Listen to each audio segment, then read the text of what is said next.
ይህን ያውቃሉ? ከ2500 ዓመታት በፊት በአቴንስ የነበሩ ዜጎች ድምፃቸውን ከመስጠታቸው በፊት ስለ ፓርቲዎቻቸው ፖሊሲ ለሰዓታት ይከራከሩ እንደነበር። ለመሆኑ ግን ስለምን ነበር የሚከራከሩት? እንመለስበታለን። የሚገርመኝ ነገር ግን ከ2500 ዓመታት በኋላ አሁን ግን ብዙዎቻችን ወደ ምርጫ ስንሄድ ማንን እንምረጥ፣ ምን ገነባለሁ አለ፣ የት ነው ምን እሰጣለሁ አለ ወዘተ እያለን አይደል? የእናንተን አላውቅም። እኔ ፋሚሊዎቼ እንደዛ ሲሉ ሰማለሁ። እኔም በሊያስት እንደዛ እያልኩ ነበር የመረጥኩት። ነገር ግን ስለ ፓርቲዎች ፖሊሲ ብዙ ጊዜ አስተውለን አናውቅም። ማለት እሰጣለሁ ካለ ከየት በምን መልኩ ወስዶ፣ ከማን ገነባለሁ ካለ ከማን በምን መልኩ ወስዶ፣ መቼስ ከራሱ ኪስ አይደለም። እንዴት፣ ከማን፣ በምን መንገድ የሚሉት የእነሱ የፖሊሲ አቅጣጫ እንዘነጋለን። ለምሳሌ እሰጣለሁ ብሎ ከአባትህ ወስዶ ለአንተ ከሰጠ ማለት አባትን ጎድቶ ለአንተ ከጠቀመ እሱ ለአንተ መምረጥ ያለብህ ነው አይደለም? በዛ መንገድ ሁሉም ብታይ። ግን ይሄኛ ነገር ይቆይና ወደ ታሪካችን እንመለስ። ራሴን ሳልነግራችሁ ለማታውቁኝ ምን ሆነኝ? እንዲህ አይነት ኤዱኬሽናል ሀሳቦች የሚመቻችሁ ሳብስክራይብ ያድርጉ። ቪዲዮን ካያችሁ በኋላ ከወደዳችሁ ላይክም አይረሳ።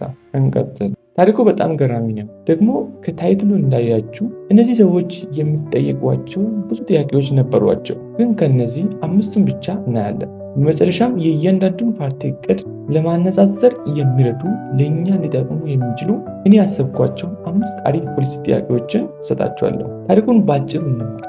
በጥንት አቴንስ ዲሞክራሲ አዲስ ነበር። እያንዳንዱ አዋቂ ዜጋ በጉባኤዎች ላይ የመናገርና በሕጎች ላይ ድምፅ የመስጠት መብት ነበረው። ነገር ግን ይሄ ቀላል አልነበረም። ፖሊሲዎችን መረዳት፣ ክርክሮችን ማዳመጥና በጥንቃቄ ማሰብን ይጠይቅ ነበር። በዚያን ጊዜም ሰዎች በቂ እውቀት ሳይኖራቸው ድምፅ ሲሰጡ ደካማ ውሳኔዎችና ማይመቹ አይነት ስርዓቶች ይዘረጉ ነበር። ግን የአቴንስ ዜጎች የሚከፈለውን ዋጋ ከፍለው የሚያምኑትን የሚመቻቸው ያለማንገራገር የሚመሩበትን ፖሊሲ ደግፉ ወይም ድምፃቸውን ይሰጡ ነበር። እንዳያችሁት የአቴንስ ጥንካሬ በጠንካራ መሪዎች ላይ ብቻ የተገነባ አልነበረም፣ ነገር ግን በንቁና በመረጃ በተደገፈ ዜጎች ላይ ጭምር ነበር። አሁን ደግሞ ምን አይነት ጥያቄዎች ሊጠይቁ እንደነበር እንመልከት። ለምሳሌ የንግድ መስመሮችን በምን ዘዴ ትጠብቃቸዋለህ? ለህዝቡ ተመጣጣኝ የእህል አቅርቦት እንዴት ታረጋግጣለህ? ዛሬ ላይ ከኑሮ ውድነት እና ከዋጋ ግሽበት ጋር ይያያዛል። 2 የሆነ ትልቅ የግንባታ እቅድ ቢኖረው ይሄ የምታቅደው ትልቅ ግንባታ በመንግስት ካዜና ውስጥ ባለው ገንዘብ ትሰራለህ?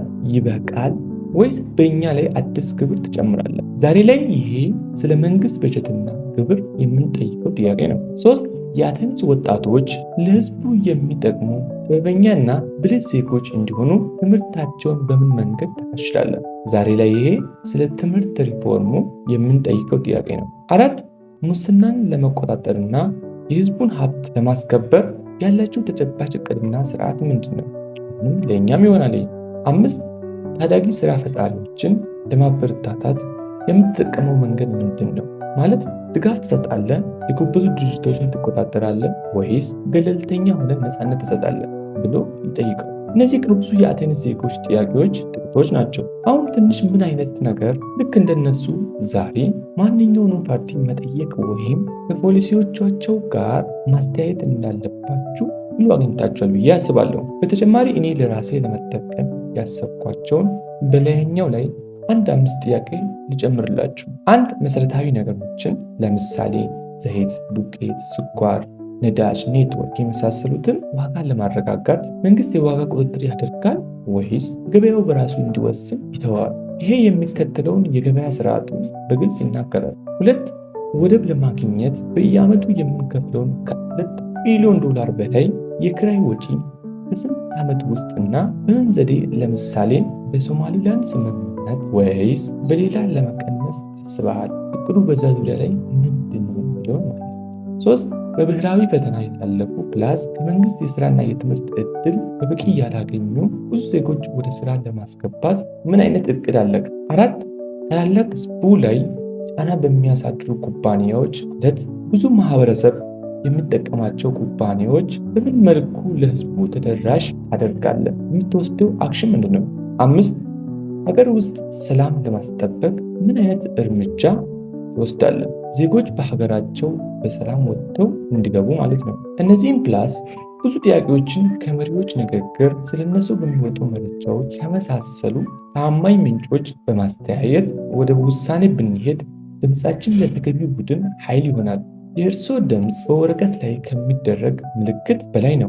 የወደፊት ጊዜውን የሚቀርጽ መሳሪያ ነው። ዛሬ ብዙ ፓርቲዎች አሉ። ሰዎች ግራ ሊጋቡ ይችላሉ። ነገር ግን ታሪኩ የሚያሳየን ቁልፉ የፓርቲዎች ብዛት አለመሆኑን ነው።